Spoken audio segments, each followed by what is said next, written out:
રાજ્યભરમાં સચિવાલય સામે દલિત અત્યાચાર મુદ્દે અનોખો વિરોધ જોવા મળ્યો હતો। સામાજિક કાર્યકર બાબુલાલ શેઠે સચિવાલય સામે ધરણા પ્રદર્શનમાં બેઠા હતા।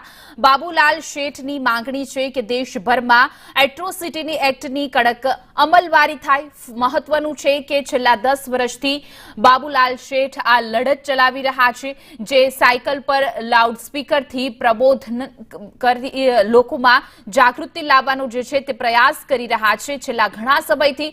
તો હાલ તેઓ વિરોધ નોંધાવી રહ્યા છે।